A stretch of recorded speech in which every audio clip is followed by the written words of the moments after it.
ओरियन्तानं नमो सिद्धानं नमो वायरीयानं नमो वज्रायानं नमो लोये सबसाहुनं सिद्धं शुद्धं परम्य जडिन्दवर्णेमि चन्द्रमकलङ्कं गुणरेणभूषणोदयं जीवस्य परुगणं वोच्छं पंच परमेष्ठी भगवान की, तपस्वी सम्राटाचार्य संत सागर जी महाराज की, चतुर्थ पटारी आचार्य सुनील सागर जी गुरुदेव की, हरिका सुब्रमण्यती माता जी की। कोई मजदूर बड़ी दूर तक अगर सामान लेकर के जा रहा हो और फिर थोड़ी देर वो पूरा बोझा नीचे उतार कर वृक्ष के नीचे विश्राम करता है तो उसको एक अलग ही शांति की, आनंद की अनुभूति होती है। ऐसे ही जब ये जीव कई विकल्पों के साथ, जिम्मेदारियों के साथ, गृहस्थी के बोझ के साथ निरंतर चलता है, उसमें आचार्य भगवान कहते हैं थोड़ी देर के लिए भी समय निकालो और सभी विकल्पों को छोड़ करके स्वयं के लिए समय दो, सामायिक करो। सबसे अच्छा रिश्ता होता है ज्ञेय और ज्ञायक का रिश्ता। ज्ञेय यानी जो पदार्थ हमें दिखाई दे रहे हैं और ज्ञायक यानी मैं। ज्ञेय पदार्थ अपनी जगह है, अपने रूप से है, वो अपनी मर्यादा का उल्लंघन कभी नहीं करता है। हम ज्ञायक अपने ज्ञान से जानते हैं और फिर मर्यादा का उल्लंघन करते हैं कि अच्छा ये बुरा, राग, द्वेष, और उसके कारण खुद ही संसार बढ़ाते रहते हैं। तो कहते हैं कि थोड़ा समय ऐसे निकालो, चाहे कुछ हो जाए दुनिया में, वो उसकी जगह चलता रहे और मैं सहज अपने ज्ञाता दृष्टा भाव से अपने में विश्राम करूं, अपने साथ समय दूं। कोई भी विकल्प नहीं, कोई भी इच्छा नहीं, जो हो रहा है मैं सिर्फ जानूं और देखूं। ये अभ्यास बढ़ता है ना जानन पने का, सिर्फ ज्ञाता दृष्टा भाव, ज्ञाता दृष्टा भाव, 5 मिनट, 7 मिनट, 10 मिनट, ऐसा अभ्यास बढ़ते बढ़ते बढ़ते बढ़ते कहते हैं कि 2 घड़ी की सामायिक करनी चाहिए, 48 मिनट की सामायिक। पर पूरी 48 मिनट की सही सामायिक वो कहाँ पाती है? जिस दिन निर्ग्रंथ अवस्था में वो 48 मिनट की सही सामायिक हो गई ना, सिर्फ ज्ञाता दृष्टा भाव, अत्यंत निर्विकल्प अवस्था, उस दिन अपने जीवन में भी ऐसे अधकरण, अपूर्वकरण आदि, क्योंकि वो अंतर्मुहूर्त का ही काम है। अंतर्मुहूर्त की स्थिरता एक साथ बन जाए तो उस अंतर्मुहूर्त में भगवान बनते देर नहीं लगती है, सब काम उतने में हो जाता। पर उतनी देर सभी बोझा उतार के अपने साथ बैठे तो सही। इसलिए चाहे कितना ही अपन बिजी हो, चाहे कितना ही व्यस्त जीवन हो, पर कुछ समय सिर्फ मैं, मेरी आत्मा, मेरा ज्ञान और मेरा ज्ञाता दृष्टापना, ये ज्ञायक का रिश्ता, इस रिश्ते के साथ कुछ क्षण निकाला करो। ये अभ्यास बढ़ता जाएगा तो कहीं कभी ऐसा भी मौका जीवन में आएगा कि अपन इन 3 करण की अवस्था तक पहुंच पाएंगे। और ये 3 करण की अवस्था जब तक नहीं आती है तब तक मोहनीय कर्म का उपशम और क्षय नहीं होता है, और उसका उपशम और क्षय नहीं होता है तब तक गुणस्थानों में ऊपर चढ़ना भी नहीं होता है। एक ही गुणस्थान में गोते खाते ही रहेंगे। भले कुछ क्षण के लिए भी वो आत्मानुभूति, वो ज्ञानानुभूति हुई, तब तो मिथ्यात्व के प्रभाव को कम किया और प्रथमोपशम सम्यक दर्शन हुआ। जब प्रथमोपशम सम्यक दर्शन हुआ था ना, तभी जो 5 लब्धियां गई थी, कौन कौन सी? शौक्षण, विशुद्धि, देशना, प्रायोग और करण। तो वो करण लब्धि में भी यही 3 करण होते हैं। अधकरण जैसे इसी रूप की व्यवस्था, बस उस पे काम किस में होता है? मिथ्यात्व, अनंतानुबंधी, उस कर्मों पे होता है, क्योंकि उस समय प्रथमोपशम की भूमिका है। बाकी करण यही 3 होते हैं। अधकरण, फिर बढ़ती बढ़ती विशुद्धि से अपूर्वकरण, फिर बढ़ती बढ़ती विशुद्धि से अनिवृत्तिकरण। गुणस्थान वही का वही है, पर करण यही 3 होते होते हैं और इसी रूप की उसमें परिभाषा बनती है, इसी रूप का कार्य होता है। और फिर अनिवृत्तिकरण के अंत में वो अंतरकरण होता है और अंतर्मूर्त के लिए प्रथमोपशम होता है। फिर जीव को जब भी शायिक सम्यक दर्शन होगा तब अनंतानुबंधी की विसंयोजना करेगा, तो उस विसंयोजना के पहले भी ये 3 करण करने पड़ते हैं। फिर शायिक सम्यक दर्शन करेगा, मिथ्यात्व सम्यक मिथ्यात्व और सम्यक की क्षय करेगा, तब भी ये 3 करण करने पड़ते हैं।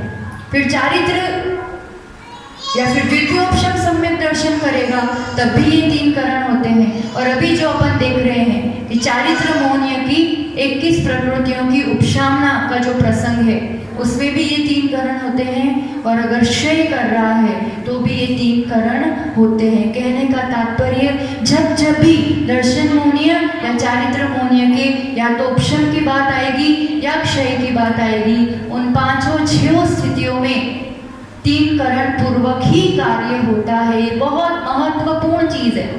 6 चीजें, प्रथमोपशम सम्यक, 6 बार जीवन में 6 स्थान है जहां पर ये 3 करण होते हैं। प्रथमोपशम सम्यक दर्शन होगा तब भी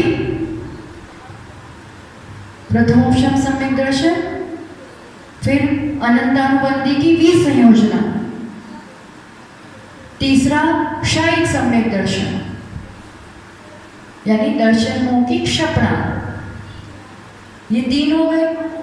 फिर द्वितीयोपशम सम्यक दर्शन, फिर चारित्र मोह का उपशम और चारित्र मोह का क्षय यानी 21 प्रकृतियां जो है। हो गए 6 स्थान, प्रथमोपशम सम्यक दर्शन, अनंतानुबंधी की विसंयोजना,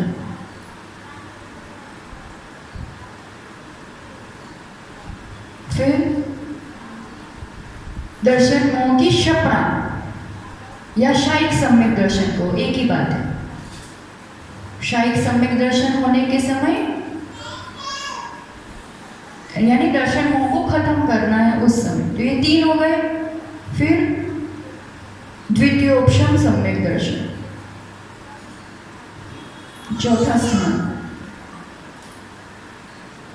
चौथा कार्य, 5वां चारित्र मौन्य की 21 प्रकृतियों का उपशम यानी उपशम श्रेणी जो चढ़ी है वो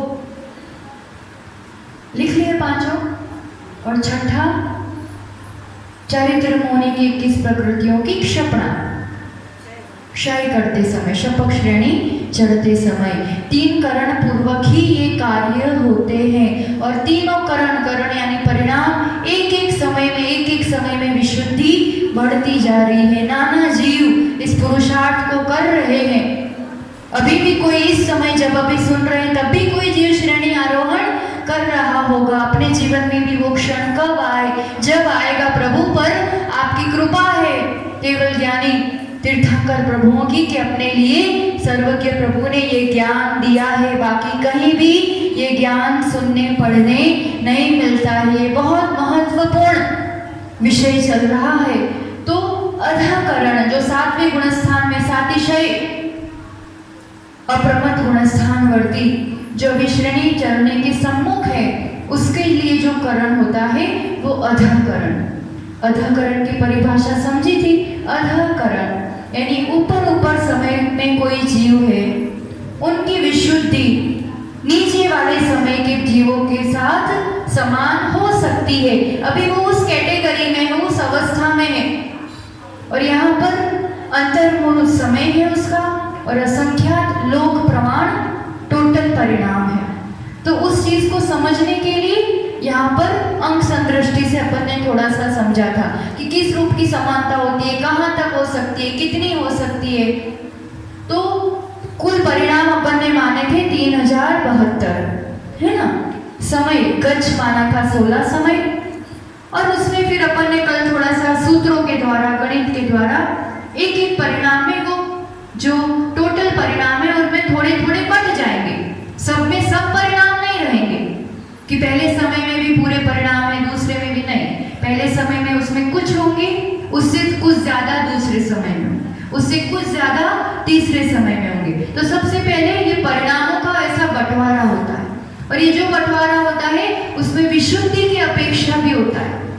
जो सबसे पहले समय में जो परिणाम है वो सबसे जघन्य विशुद्धि होगी। उससे जो ऊपर वाले समय के परिणाम है उससे अधिक विशुद्धि वाले होंगे, उससे तीसरे में अधिक होंगे। ऐसी विशुद्धि भी बढ़ती जाती है और संख्या भी बढ़ती जाती है। संख्या समान रूप से बढ़ती है, तो वो समान रूप से जो बढ़ रही थी उसको अपन ने चय कहा था और सूत्र से चय निकाला था। यहाँ पर इस उदाहरण में चय की संख्या आई थी 4 और आदि धन यानी पहले समय के परिणामों की भी संख्या अपन ने निकाली थी 162। तो इस टाइप का टेबल आप बना सकते हैं। तो 1 से 16 समय चढ़ते क्रम में है ना, इसलिए समय ऐसे लिखे जाते हैं नीचे से ऊपर, क्योंकि पहला समय फिर उसके बाद दूसरा तीसरा। तो 1 से 16 समय ऐसे बना लिया और ये दूसरे कॉलम में जो है वो है उस समय के कुल परिणामों की संख्या। अब कुल परिणाम तो ये है, पर अभी यहाँ पर भी इन परिणामों का भी कुछ खंडों में बंटवारा होता है। कारण अपन को यहाँ पर अनुकृष्टि रचना बनानी है। अनुकृष्टि का मतलब ऊपर और नीचे के समयों में जो सादृश्यता है, जो समानता है, उसको शब्द दिया है आचार्यों ने अनुकृष्टि। तो अब कौन से परिणाम मिलेंगे, कौन से नए होंगे, तो फिर इन 162 को बांटना तो पड़ेगा। और दूसरे समय में कितने होंगे 166। तो ये पूरे नए नहीं है 166, बहुत सारे तो नीचे वाले परिणामों में से ही है और कुछ नए हैं। ऐसे तीसरे समय में भी कितने परिणाम हो रहे हैं 170। तो ये तो कुछ तो नीचे के समय वाले ही परिणाम है। टोटल परिणाम 170 है, कुछ नीचे के कुछ नए, तो फिर कितने कौन से। तो इसलिए ये जो एक ही समय के परिणामों को जो अपन बांटते हैं ना, जो ये ऐसी रचना हुई है, इसको कहते हैं अनुकृष्टि रचना, खंडों में विभाजित करना। तो अब ये कितने खंड में विभाजित होगा, तो यहाँ अपन ने 4 कर दिया है, पर वो उसको फॉर्मूला से सूत्र से लाई जाती है ये संख्या भी। तो यहाँ पर अपन उसको कहेंगे अनुकृष्टि गज। गज का मतलब होता है यहाँ टोटल कितना। तो अनुकृष्टि में ये क्या हो गया पूरा समयों के हिसाब से, और एक समय में कितना होगा तो उसको कहेंगे अनुकृष्टि गज। तो उसका फॉर्मूला यहाँ पर दे रहे हैं।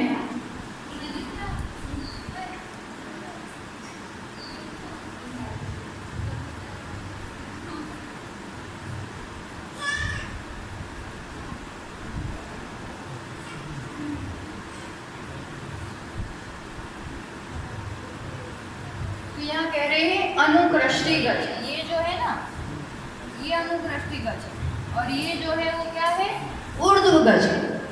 गज यानी टोटल आयाम, टोटल लंबाई, टोटल संख्या। तो ये तो पूरा ऊर्ध्व गज है।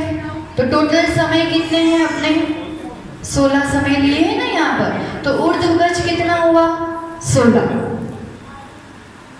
और संख्या की संख्या यहाँ पर 4 मानी है, क्योंकि अपन को उस रूप से यहाँ बताना है। ओंकार तो उसके लिए माना था, पहले जो संख्या निकाले थे ना उसके लिए माना था। अभी यहाँ पर संख्या को मानना है 4। तो 16 डिवाइड बाय 4 करेंगे तो ये संख्या आएगी 4। क्या आया अनुकृष्टि गज, मतलब एक समय के परिणाम 4 उसमें अपन बांटेंगे।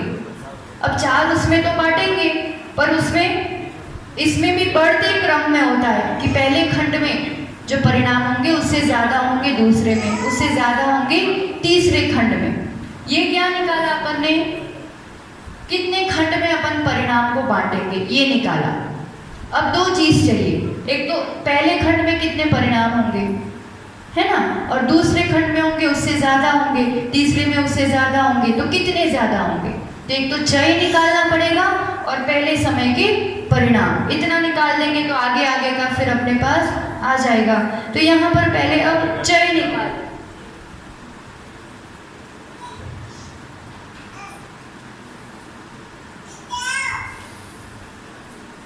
जो कल किया था ना, वही कल क्या किया था अपन ने, ये सब समयों के लिए चय निकाला, फिर टोटल चय निकाला, फिर पहले समय के परिणाम निकाले।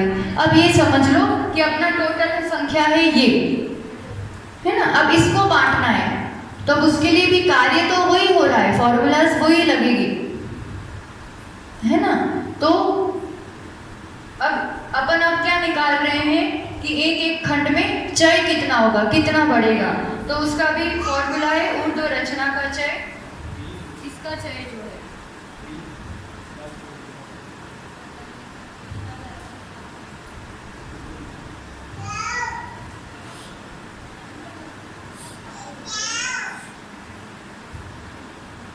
अनुप्रस्थी गज, इसका जो टोटल चय है, मान लो पहले परिणाम से दूसरे समय के परिणाम का गज कितना है वो, और उसको डिवाइड करेंगे ये अनुप्रस्थी गज, मतलब ये जो खंड कितने हुए ना वो। ऊर्ध्व रचना का चय, ये चय कितना है अपना 4, एक एक समय का 4 निकाला था ना, और अनुप्रस्थी गज भी कितना है 4, तो ये क्या संख्या आ गई 1, चय की संख्या आई 1, मतलब एक एक ही परिणाम अपन आगे बढ़ाएंगे। ये तो हमने सीधा लिख लिया है, ये कैसे आया ये बता रहे हैं। ठीक, अब पहले समय के पहले खंड के परिणाम, इतनी चीज हुई। प्रथम समय और प्रथम खंड के परिणाम क्या हो जाएंगे, तो कह रहे हैं, तो पहले उसके लिए चय धन निकालना पड़ेगा।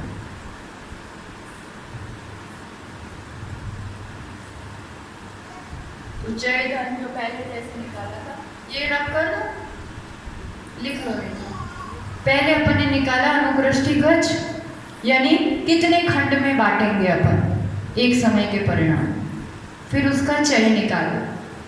यही निकाल देते, ये चय धन निकालना है, चय धन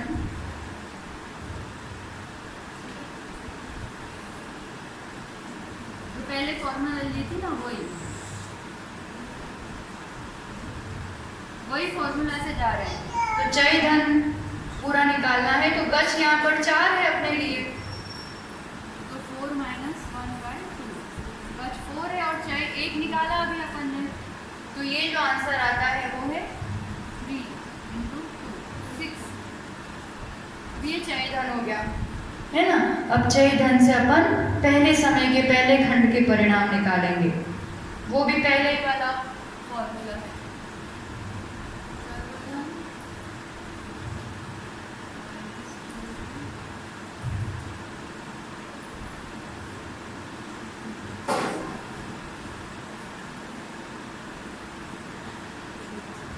इतना ध्यान आया विषय, कल किया था सेम वही फॉर्मूला है। करना क्या है अपन को, पहले क्या किया, 3072 परिणाम थे है ना, उसमें क्या किया था पहले वाले में 3072 परिणाम थे और समय 16 थे, तो एक एक समय में कितने परिणाम आएंगे वो निकालना था। तो उसके लिए सभी समय में समान रूप से बढ़ते हैं परिणाम, तो चय निकाला था है ना। चय निकालने के बाद टोटल चय धन निकाला था, क्योंकि चय धन की राशि से फिर अपने पास आता है पहले समय के परिणाम। अब पहले समय के परिणाम आ गए 162 और चय है अपने पास, तो दूसरे में बढ़ा देंगे 4 तो 166, फिर बढ़ा देंगे 4 से 170। अपने पास पहले समय की चीज आ गई ना। मूल निकालना क्या क्या चीज है, टोटल परिणाम है ना, उसमें से निकालना है पहले समय के परिणाम। पहले समय के परिणाम निकाल लिए और फिर चय राशि होनी चाहिए, तो दूसरे समय में चय ऐड करके फिर उसमें ऐड करके तीसरा चौथा, फिर तो जितना होगा हो जाएगा। ये लक्ष्य है मूल। तो चय राशि होनी चाहिए और पहले समय के परिणाम की राशि होनी चाहिए। तो कल ये काम किया था अपन ने। अब चीज वही की वही है। अब क्या हो रहा है, पहले यूं था ऊर्ध्व गज, अब क्या हो रहा है, यूं करना है, अनुकृष्टि का ढूंढना है। तो अब ये सब भूल जाओ, ऊपर का अपने लिए कितना है, इतनी चीज है 162 टोटल परिणाम पहले समय के है ना। पहले समय के परिणाम कितने हैं 162। अब उसको बांटना है, तो कितने खंड में बटेगा 4, ये अपन ने यहाँ निकाला, और ये अनुकृष्टि गज, ठीक है। अब 4 खंड में बटना है, तो अब पहले समय में कितने परिणाम होंगे, फिर दूसरे खंड में, पहले समय के तो हैं पर पहले खंड में कितने होंगे, दूसरे खंड में कितने होंगे, ये निकालना पड़ेगा ना टोटल है ये तो 162, एक एक खंड के निकालना पड़ेगा। तो अब एक एक खंड के निकालने के लिए सबसे पहले अपन क्या निकाल रहे हैं, तो अब पहली बात कि चारों खंडों में क्या समान रूप से बटेंगे, परिणाम समान नहीं बट रहे। किस रूप से बट रहे हैं, पहले खंड से दूसरे में ज़्यादा, उससे तीसरे में ज़्यादा, है ना। तो जो ज़्यादा ज़्यादा होता है उसको क्या कहते हैं अपन, चय राशि। ध्यान आ रहा है विषय, इसलिए सबसे पहले अपन चय निकालते हैं। मूल लक्ष्य इन परिणामों को इन खंडों में बांटना है।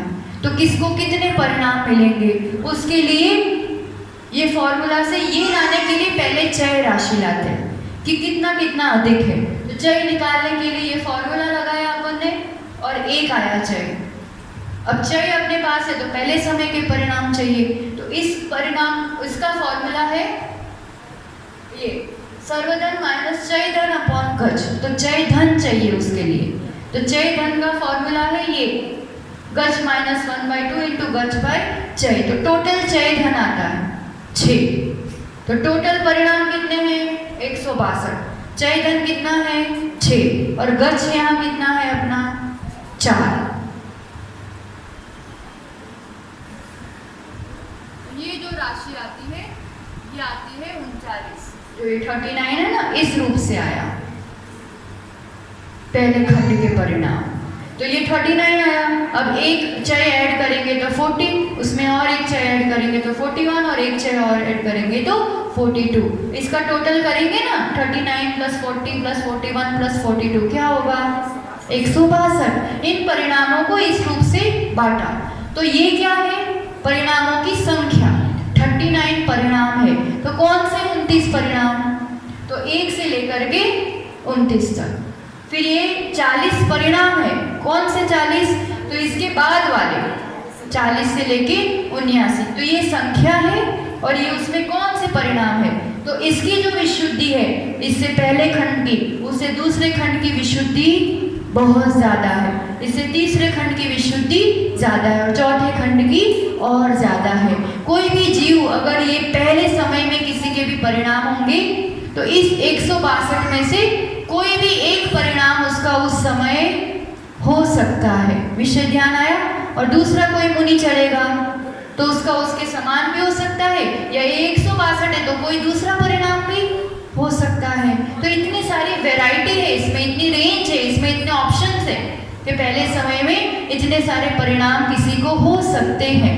अब ये अनुप्रष्टि रचना क्यों की, ये खंडों में क्यों बांटा, क्योंकि अपन को ये समझना है कि पहले समय वाले परिणाम दूसरे तीसरे कहाँ तक समान है और आगे फिर कहाँ असमान है, ये समझने के लिए ये कार्य किया। अब दूसरे समय में अब एक में निकाल दिया ना, तो अब इसी फॉर्मूला से दूसरे सब में भी इसी रूप से निकल जाता है। तो ये पूरी रचना इस रूप से बनती है।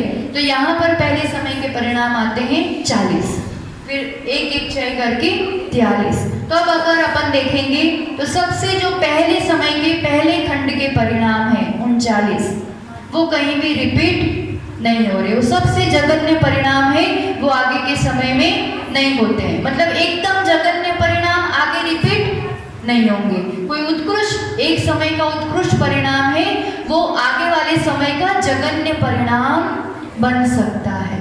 अब यहाँ की अपेक्षा ये उत्कृष्ट है, पर यहाँ की अपेक्षा तीसरे समय का तो जघन्य परिणाम हो गया ना, तो इस रूप से समानता हो सकती है। तो 41वां परिणाम है, कहाँ कहाँ है, दूसरे समय में भी है, तीसरे समय में भी है। ये वही होंगे 80 से 120 से, ये फर्क नहीं है, वही 40 परिणाम है, वही 41 परिणाम है, सेम परिणाम, संख्या भी और परिणामों की विशुद्धि भी वही की वही है। और यहाँ से शुरू करके 43 परिणाम, तो 40 प्लस 41 81 प्लस 42 तो 123। तो एक 166 में से 123 परिणाम रिपीट हुए हैं, पर 43 परिणाम नए भी हैं दूसरे समय में। ये 43 परिणाम पहले से समान है क्या, नहीं है, ये नए परिणाम है दूसरे समय के सबसे अधिक विशुद्धि वाले। तो कुछ परिणाम रिपीट हो रहे हैं, समान हो रहे हैं, और कुछ नए उसमें बढ़ रहे हैं, समान है। और 43 परिणाम नए हैं ना पूरे, 162 तक यहाँ हो गया, अब ये 163 से 205 नए परिणाम है ये। तो ये समझाने के लिए ये पूरी यहाँ पर रचना की है कि इस रूप से तो अंतिम समय मतलब अंतिम खंड में नए परिणाम है जो उसके पहले वाले समय में कभी भी नहीं थे, नीचे वाले समयों में जो नहीं थे वैसे नए परिणाम। फिर इनका ये उत्कृष्ट है पर आगे वाले समय में फिर वो जघन्य हो जाते हैं, रिपीट होते हैं परिणाम। तो लास्ट कॉलम जो है ना वो पूरा अनरिपीटेड कहलाएगा, मतलब वो नीचे के समयों में नहीं है, वो नए परिणाम। मतलब हर ऊपर वाले समय में कुछ नीचे के समय वाले परिणाम है और कुछ नए परिणाम है। ये वाली रचना यहाँ बनती है इसलिए कदाचित ऊपर वाले समय के जीव के परिणाम नीचे वाले समय के जीव के परिणाम से समान हो सकते हैं, क्योंकि कोई यहाँ तक पहुँचा है और उसके परिणाम मान लो 121 है, 122 है, और कोई पहले ही समय में 122 पर पहुँच जाए तो दोनों के समान हो सकते हैं, पर कुछ ही समय तक समान हो सकते हैं। जैसे यहाँ पहले समय का परिणाम कहाँ तक मिल रहा है, चौथे समय तक, उसके आगे नहीं मिल रहा है। तो ये क्या कहलाएगा, ये निर्वर्गणा कांडक। वर्गणा यानी जहां तक समयों की समानता है। अब इसके ऊपर इन परिणामों की पहले समय की समानता कहाँ तक है, चौथे तक, इसके ऊपर नहीं है ना, इसलिए 1 से लेकर के 4 तक ये कांडक एक ग्रुप बन गया। ऐसे ही 5वें समय का परिणाम कहाँ तक जा रहा है, मैक्सिमम 8वें तक। तो ग्रुप हो गया, ये फर्स्ट ग्रुप, ये सेकंड ग्रुप, ऐसा। तो ये जो कांडक जितने समयों का होता है ना उतने ही खंड एक समय के होते हैं, ये दोनों सेम होता है। खंड जितने होंगे, अनुकृष्टि रचना जितनी होंगी उतना ही एक कांडक होगा। जैसे ये 4 समय का कांडक है उतने ही खंड के एक अनुकृष्टि है। इसी रूप से पूरा सेटिंग होता है। ये तो बहुत कम परिणामों का अपन ने देखा क्योंकि अपन को समझना था विषय, बाकी असंख्यात लोक प्रमाण परिणामों का भी इसी रूप से पूरा व्यवस्था बनती है। और देखो लास्ट वाला परिणाम है 57, है ना। लास्ट के हमने इसलिए लिखे कि ये तो सब रिपीट हो रहे हैं, तो आप तो इसके नीचे चाहो तो लिख लेना, पर परिणाम तो वही आएंगे। जैसे 40 में वही 40 to 79, 41 में 80 to 120, जैसे यहाँ 42 है तो वही आएगा 121 to 162।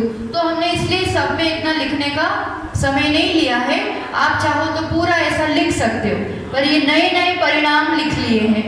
तो लास्ट वाला जो है जैसे 57 वाला परिणाम, नंबर ऑफ परिणाम 57 और 856 से 912 तक, ठीक है। तो ये उसकी डिग्री हो गई। तो ये जो परिणाम है ये कहीं पर भी रिपीट नहीं हो रहे। सबसे उत्कृष्ट परिणाम और सबसे जघन्य परिणाम, 39 सबसे जघन्य है, वो 57 सबसे उत्कृष्ट है, वो कहीं भी रिपीट नहीं होते, उसकी समानता कहीं भी नहीं पाई जाती है। बाकी सब बीच वाले परिणामों की समानता कहीं कहीं पाई जाएगी। ध्यान आया विषय? सबसे जघन्य और ऊपर वाला सबसे उत्कृष्ट, ये कहीं भी समान नहीं है, रिपीट नहीं होते, वो अपने आप में खुद की जघन्य और उत्कृष्ट परिणाम है। तो इस रूप से ये अनुकृष्टि रचना हुई। अब ये तो परिणामों की इस रूप की व्यवस्था है, इससे साधक को, मुनिराज को कुछ भी लेना देना नहीं है। वो तो अपनी एक समय की विशुद्धि बढ़ाते हुए ऊपर चढ़ता जा रहा है। तो इन अधःकरण में कौन से कार्य होते हैं?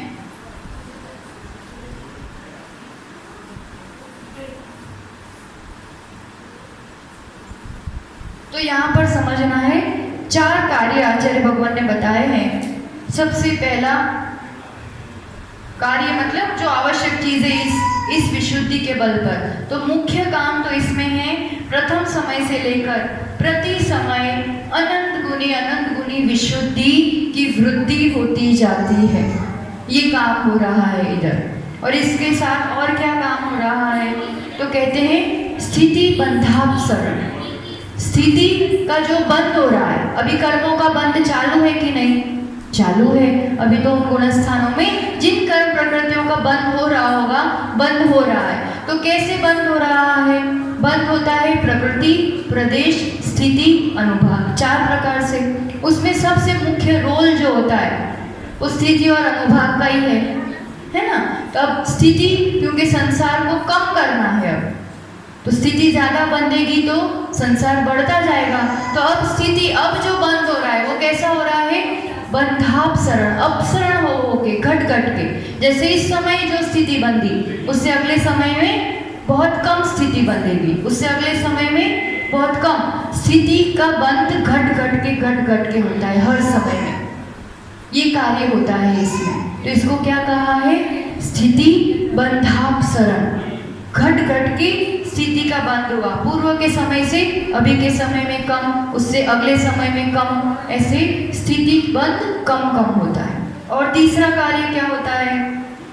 तो कहते हैं स्थिति तो कम बंध रही है, इसलिए अब बात आई अनुभाग की। अनुभाग कैसा बंधेगा? तो जो पुण्य प्रकृतियां होंगी, प्रशस्त प्रकृतियां, है ना, उसका अनुभाग बहुत अच्छा वाला बनेगा, जो चौथे स्थान वाला होता है वैसा। और अप्रशस्त प्रकृतियों का अनुभाग बंद बहुत कम, पहले स्थान वाला, वैसा वाला बंधेगा, है ना। तो ये स्थिति और अनुभाग में इस रूप के कार्य, कौन से 4 कार्य कहे? सबसे पहला विशुद्धि बढ़ती जाएगी, बढ़ती जाएगी।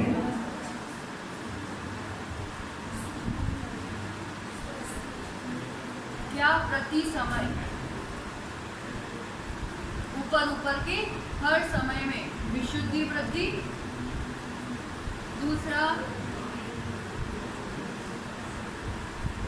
स्थिति बंद, कैसे होगा? घट घट करो, ठीक है। तीसरा प्रशस्त प्रकृति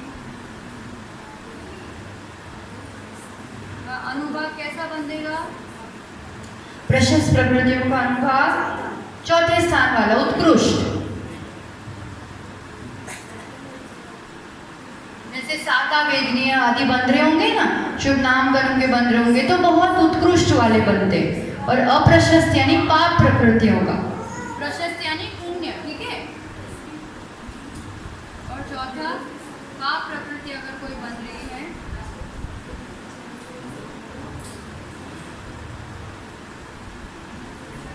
अनुभाग सबसे जघन्य पहले स्थान वाला बनेगा। अब आप कहोगे ऐसे मुनिराज को पाप प्रकृति कौन सी बंधेगी? वो तो कोई पाप कर ही नहीं रहे हैं। तो जो प्रकृतियां बंधती है, ज्ञानावरण, दर्शनावरण, ये सब जो ध्रुव प्रकृतियां हैं, अपन आगे अभी और कर्म विज्ञान देखेंगे तो उसमें समझेंगे अपन कि 10वें गुणस्थान तक ये सब प्रकृतियां निरंतर बंधती ही बनती है, चाहे कोई 10वें गुणस्थान तक। तो अभी तो अपन 7वें में है ना, तो बंद हो रहा है। तो ज्ञानावरण, दर्शनावरण, ये सब कौन सी प्रकृतियां हैं? पाप प्रकृतियां, घातिया कर्म की प्रकृतियां, तो वो बंध रही हैं। पर उसका अनुभाग कैसे बंधेगा? अत्यंत जघन्य, न के बराबर। बंधना तो है पर कम अनुभाग से बंधेगी, जघन्य से। तो ये 4 कार्य होते हैं। तो इस रूप से अधः प्रवर्त की बात, अधःकरण की बात, चौथे स्थान वाला, जैसे अपन ने लता, दारू और अस्थि और शैल देखा था ना, ये 4 स्थान कहलाते हैं। वो तो पाप प्रकृतियों में देखा था।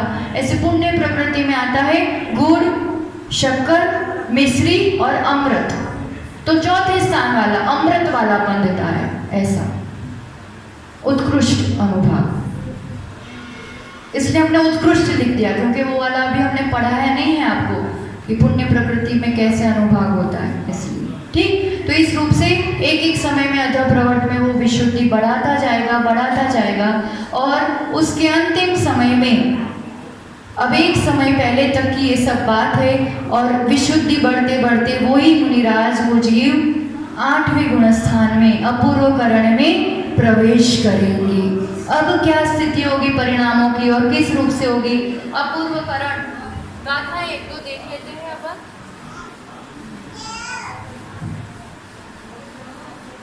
विषय मीनिंग देखा ही था। अपूर्व करण यानी अभिस्करण, अपूर्व परिणाम, पहले नहीं हुए हैं वैसे अत्यंत विशुद्धि वाले परिणाम। तो यहाँ पर उसकी परिभाषा बताते हुए, कार्य बताते हुए कह रहे हैं अपूर्व करण में 50 नंबर की गाथा में अपन लेते हैं। अंतो मुहूर्त कालम गम्यूण अध्यापवत् करणं तम परिसमयं सुर्जन्तो अपूर्व करणं सम्मिलयि। यहाँ पर क्या कह रहे हैं?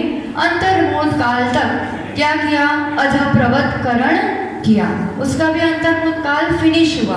तो परिसमयम, उसका प्रति समय अति क्या हो रहा है? विशुद्धि बढ़ती जा रही है, बढ़ती जा रही है। और उसकी बढ़ती हुई विशुद्धि के साथ क्या होता है? अपूर्व करणम, अपूर्व करण में उस जीव का प्रवेश होता है।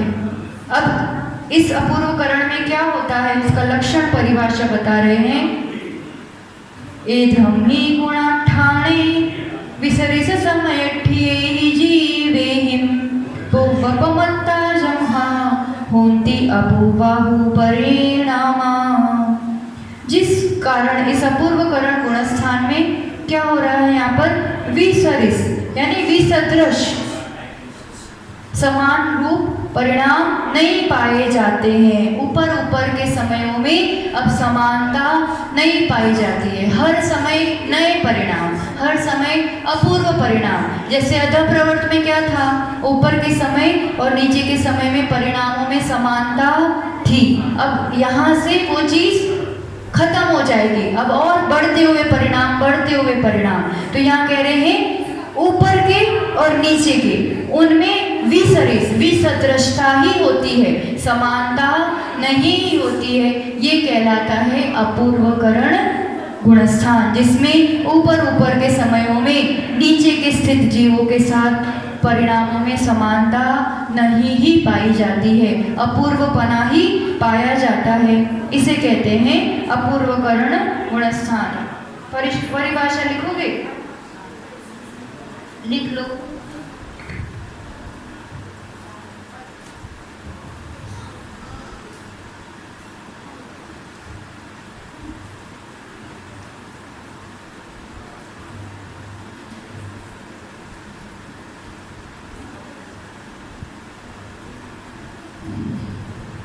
जिस कारण, उसका लक्षण ही लिखा दे रहे हैं, जिस कारण इस अपूर्व करण गुणस्थान में, अपूर्व करण गुणस्थान में क्या होता है? विसदृश यानी समान रूप नहीं, समान रूप नहीं है। ऐसे जो समान रूप नहीं है, ऐसे जो ऊपर ऊपर के समयों में स्थित जीवों के विशुद्ध परिणाम पाए जाते हैं, ऐसे जो ऊपर ऊपर के समयों में स्थित जीवों के विशुद्ध परिणाम पाए जाते हैं, वे पूर्व समयों में, ऊपर ऊपर के समयों में स्थित जीवों के विशुद्ध परिणाम पाए जाते हैं।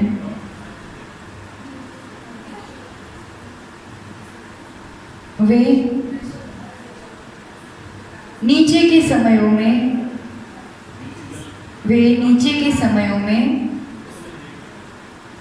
किसी भी जीव में नहीं पाए जाते।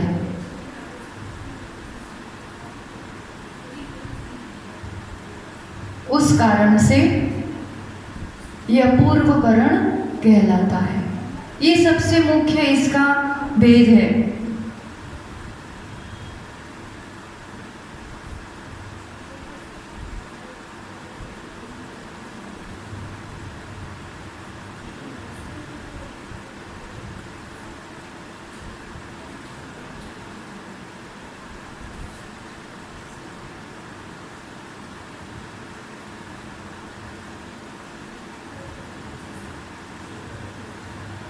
एक समयवर्ती कोई मुनिराज हैं जो एक साथ एक ही समय में चढ़े, तो अधकरण में परिणाम समान भी हो सकते हैं, भिन्न भी हो सकते हैं। अपने देखा ना 162 तरह के परिणाम थे, तो अलग अलग भी हो सकते हैं और कोई समान विशुद्धि के साथ भी हो सकता है। यहाँ क्या आएगा? समान या असमान। असमान भी, दोनों आएगा। और बिन समयवर्ती में भी नीचे और ऊपर के समान हो सकते हैं। तो यहाँ भी समान आएगा या भिन्न आएगा। अब अपूर्वकरण में क्या हो रहा है? ऊपर के समय में अलग अलग परिणाम ही होंगे, अपूर्व परिणाम ही होंगे। तो ऊपर वाला नीचे वाले के समान कभी भी किसमें?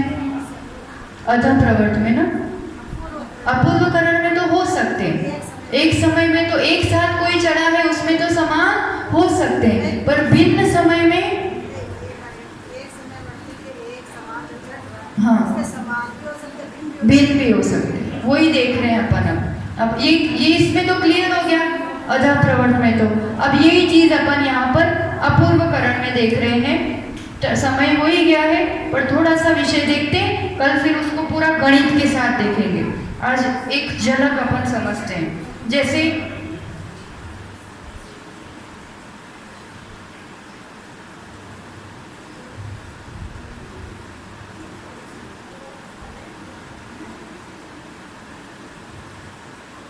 अंतर्मूर्त काल होता है अपूर्वकरण का भी, है ना।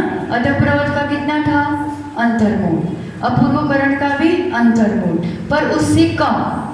अधकरण का जितना समय होता है उससे कम समय होता है। तो मान लो कि यहाँ 8 समय है एक समझने के लिए, और टोटल परिणाम कितने हैं अपने यहाँ पर माने हैं अपन ने 4096 समझने के लिए। ये पूरा कल लिखा देंगे, पूरा गणित करेंगे। आज 2 मिनट में खाली इतना विषय समझ रहे हैं कि क्योंकि अधकरण देखा है ना, तो इसमें डिफरेंस ख्याल आ जाएगा कि एकदम फर्क क्या पड़ रहा है। तो यहाँ पर पहले समय में माना कि 456 परिणाम,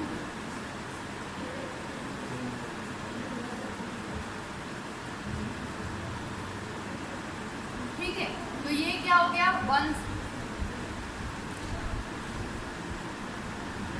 टोटल परिणाम मान लो पहले समय में।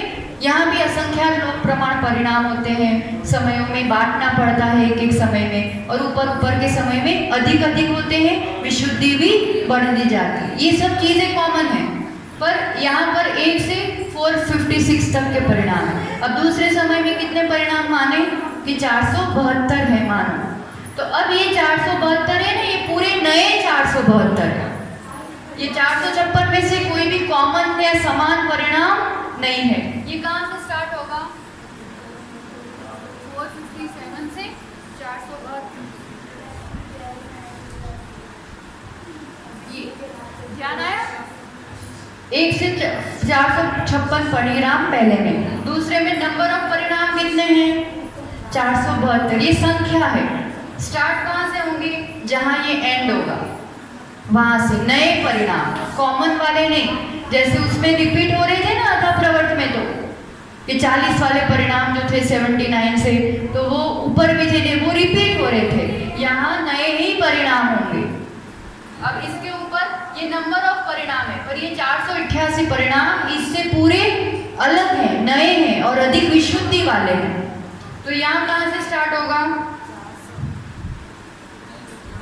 929 से लेके 1000 समथिंग, ऐसा ये कहना चाह रहे हैं इसमें। समझ में आया? तो अब एक समय में कोई जीव चढ़ा है, तो एक समय में तो उसके पास 456 ऑप्शन है। किसी का 400वां परिणाम हुआ, किसी का 10 परिणाम हुआ, तो भिन्न भी हो सकते हैं, है ना। एक साथ चढ़े हैं, और किसी का सेम एकदम 100 डिग्री से ही दोनों ने शुरुआत की, ठीक है। तो ऐसे एक समयवर्ती मुनिराज के लिए परिणाम समान भी हो सकते हैं, भिन्न भी हो सकते हैं।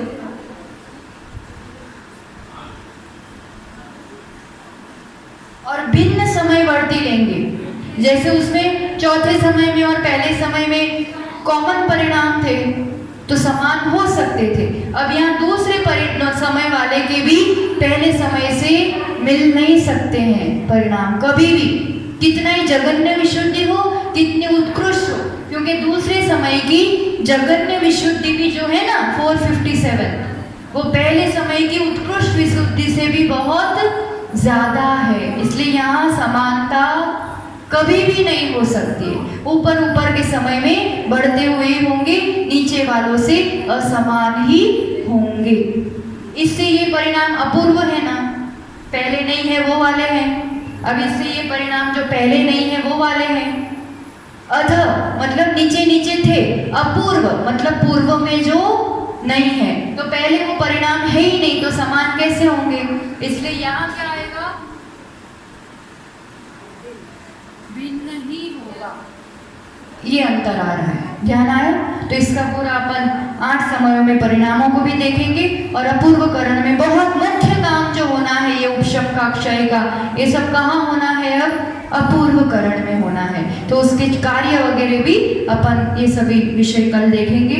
आज के लिए इतना ही कि विषय भी समझे और उस विषय को समझने के साथ कभी सामायिक में बैठते हैं ना, तो इस विषय को चिंतन में ले सकते हैं कि हाँ मैं शांति से बैठा हूँ और मुझे किसी से कोई लेना देना नहीं है, और अपने शांत स्वभाव में बैठ के मैं ऐसी चढ़ाई कर रहा हूँ। ऐसे अंदर अपन चिंतन करते हैं कि मैं ऐसे ऊपर ऊपर के गुण स्थानों में बढ़ता जा रहा हूँ, बढ़ता जा रहा हूँ, और मैं अपने अंदर प्रवेश करता जा रहा हूँ, मेरी विशुद्धि बढ़ती जा रही है, बढ़ती जा रही है। ऐसा अपन खुद से चिंतन करते रहते हैं ना, तो वास्तव में ऐसा अपने साथ भी घटित होता है। अभी भी जहाँ जिस गुण स्थान में है अपन, शोभशम बनाए रखने के लिए भी ये सब विशुद्धि बहुत काम आती है। ये विशुद्धि बनेगी, अभी ये सब जान रहे हैं, ज्ञान कर रहे हैं, तो अपन को दुनिया का कोई विकल्प टेंशन नहीं होता है। करना योग की पढ़ाई संसार के विकल्पों के साथ नहीं हो पाती, उतनी देर के लिए तो सब बोलते हैं ना तो ये चढ़ता है, तो उतनी देर के लिए भी समझो कि अपने लिए एक अनुभूति के उस मार्ग में अपन प्रवेश कर पाते हैं। तो इसलिए ये सब विषयों को अपन शांति से गंभीरता से पढ़े भी, समझे भी, चिंतन में भी लाए, और सबसे बड़ी बात उसको श्रद्धा में लाए कि केवली भगवान ने जो जाना है, जो जिया है, जो पाया है, वो अपने लिए परोसा है, वो इसी से गुजर गुजर के गए हैं और अब वो देख पा रहे हैं कि उसमें क्या कार्य होता है, किस रूप से। तो श्रद्धा बैठती है कि जीव ने ही कर्म बांधे हैं और अपनी विशुद्धि के बल पर वो इन्हीं कर्मों को खत्म भी कर सकता है। ये पढ़ते हैं ना तो उस पर श्रद्धान पक्का होता है, और श्रद्धान जितना पक्का होता है तो निशंकित होके फिर कदम भी उस मार्ग में बढ़ते हैं। जब तक श्रद्धा पक्की नहीं होती तब तक उसके लिए पुरुषार्थ भी नहीं जग पाता। इसलिए इस ज्ञान को पा करके हम अपनी श्रद्धा जगाए और आत्म पुरुषार्थ जगाए। इसी दिव्य मंगल भावना के साथ जय बोलो आचार्योगन सुनील सागर जी गुरुदेव की।